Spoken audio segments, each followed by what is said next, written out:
Bonjour, chers élèves. Je suis Mokhtar Chutigal, professeur de français du secondaire. Le cours de ce matin porte sur le thème 4, intitulé « Métamorphose de la société traditionnelle ». Ce terme « métamorphose » signifie changement ou encore transformation. Et par opposition au mot traditionnel, c'est pour dire que la transformation de la société traditionnelle vers le modernisme. Deux textes sont choisis pour illustrer ce thème, mais le tout premier texte est intitulé aussi « Controverse autour du mariage ». Et ce texte est écrit de sous l'orage de Seydou Badian. Mais avant tout, nous devons d'abord définir le thème. Nous devons d'abord définir le thème ou bien nous devons introduire le thème.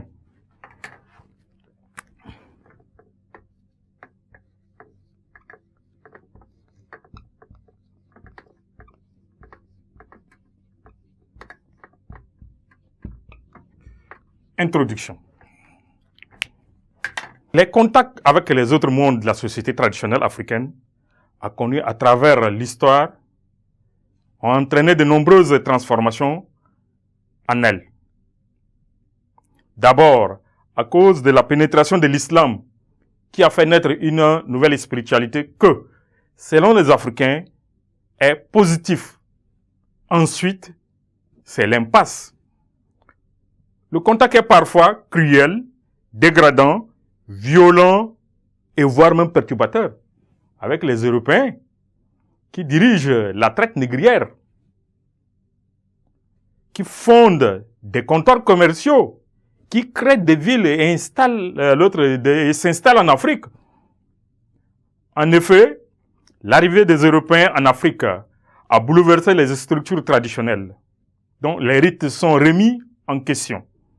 Parfois, ils sont remplacés par la conversion au christianisme. C'est-à-dire que c'est la campagne de bannissement de la culture africaine. C'est ce qui est exprimé dans Le Monde s'effondre du Nigérian Chinua Achebe. Le système éducatif, qui était autrefois l'initiation des jeunes par les sages, se trouve remplacé par l'école moderne implantée par les Européens. Et ce changement, ou bien cette transformation, ne va pas sans conséquence, car ce nouveau système éducatif a fait naître le conflit des générations, dont certains écrivains ont fait écho, par exemple dans Sous l'orage, ou encore dans Trois prétendants et un mari. Le cadre dans lequel se déroule la vie de cette société se trouve également bouleversé.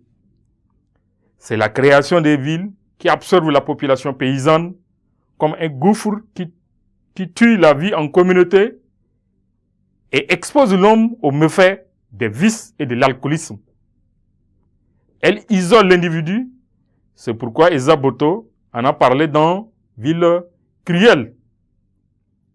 Cependant, certains auteurs présentent la ville comme le lieu où on trouve facilement le bonheur matériel. C'est ainsi que Samben Ousmane dans Vieilli Siozane parle de la ville comme une banque où on peut retirer de l'argent pour s'acquitter de ses impôts. Les membres de cette société transformée, bien que bénéficiant des avantages de la ville, remettent en cause les nouvelles connaissances acquises dans ce milieu moderne. C'est ce qui justifie le mal qu'ils ont à s'adapter ni à l'un ni à l'autre de ces deux. Ils deviennent alors des renégats, ou encore des déracinés, ou des déclassés. Le roman Aventure ambiguë de Cheikh Hamidou Kane traite ce problème. Et la civilisation traditionnelle africaine adopte en ligne des profondes transformations et continue d'en connaître de nos jours, et l'individu en question continue de remettre en cause les lois qui régissent autrefois les tribus. Merci de votre aimable attention et à nous revoir à la prochaine séquence.